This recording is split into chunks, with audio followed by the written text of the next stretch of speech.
না, বোর্ডে আসলে ক্যাপ্টেন্সি নিয়ে কোনো কথাই নেই। তো আমার মনে হয় যে ক্যাপ্টেন্সি, সিনিয়র প্লেয়ার, তারপর রিটায়ারমেন্ট, তারপর কারা ফিচার, এগুলো কিন্তু আসলে জাস্ট এগুলো বাইরে না বলে আপনি যারা যে ডিপার্টমেন্টে আছে সেভাবে কথা বললে ভালো।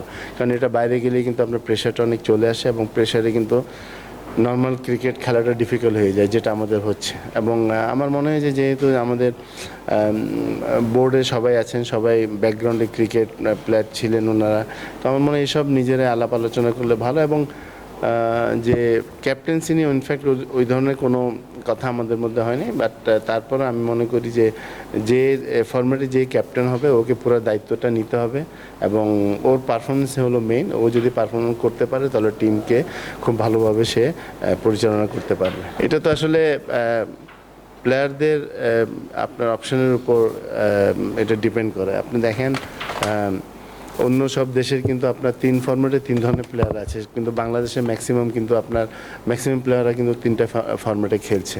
সেটাতে আপনার অপশনটা আমাদের খুব কম। তো যেখানে আপনি টিম করতে পারছেন না সেখানে 3টা ক্যাপ্টেন করা কিন্তু আপনার জন্য ডিফিকাল্ট হয়ে যাবে।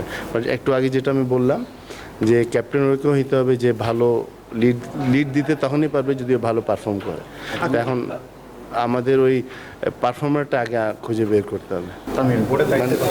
বোর্ডে এটা ডিপেন্ড করে আপনার মানে যে যে কে কীভাবে যেতে চাচ্ছেন। যেমন আমি মনে করেন যে খেলার পর আমার ইচ্ছা ছিল ক্রিকেট বোর্ডে আসার, আমি এসেছি। এটা এখন ডিপেন্ড করে, অনেকে হয়তো আসেনি, হয়তো বা ওদের ইন্টারেস্ট নেই। তো ডেফিনেটলি আপনার যাদের ব্যাকগ্রাউন্ড ভালো, যারা ক্রিকেটে যারা আছে, ক্রিকেট না আপনি যে কোনো স্পোর্টসে যাদের ব্যাকগ্রাউন্ড থাকে, ওরা ওই ফুটবল আছে, হকি আছে, তো আসলে এটা ক্রিকেটের জন্য বা স্পোর্টসের জন্য অনেক ভালো হবে। না, এটা নিয়ে আমাদের আলাপ হয়েছে লাস্ট বোর্ড মিটিংয়ে, সেটা তো আপনাদেরকে এক্সপ্লেন করেছে। বাট ইনফ্যাক্ট সত্যি কথা যেটা আইসিসিতে এটা এমন একটা ইভেন্ট যেখানে মনে করেন আপনার পারফরমেন্স যদি ভালো করেন এক্সপোজারটা অনেক বেশি পাওয়া যায়, আর যদি খারাপ করেন তাহলে কিন্তু আপনার ওটা নেগেটিভ নিউজটা অনেক বেশি আসে। তো নর্মালি আমরা যেমন লাস্ট ওয়ার্ল্ড কাপে কিন্তু খুব খারাপ করেছি ইন্ডিয়ায়, তারপর টি-20 কিন্তু আসলে 2-একটা ম্যাচ আমাদের জিতার সম্ভাবনা ছিল, যেটা আমেরিকায় হয়েছিল, সেটাও কিন্তু আমরা ওরকম ভালো করতে পারিনি।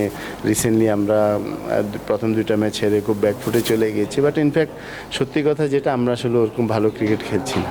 আর ওয়ান ডে ফরম্যাটে যেটা সাদা বলে, সেটাতে কিন্তু আপনার ব্যাটসম্যানদের ভূমিকা কিন্তু ভেরি ইম্পর্টেন্ট, এবং বিশেষ করে প্রথম 4-5 জন ব্যাটসম্যানকে কিন্তু দায়িত্ব নিয়ে ব্যাটিং করা উচিত, তাহলে টিম ভালো করবে। সেই জিনিসটা কিন্তু আমরা করতে পারছি না।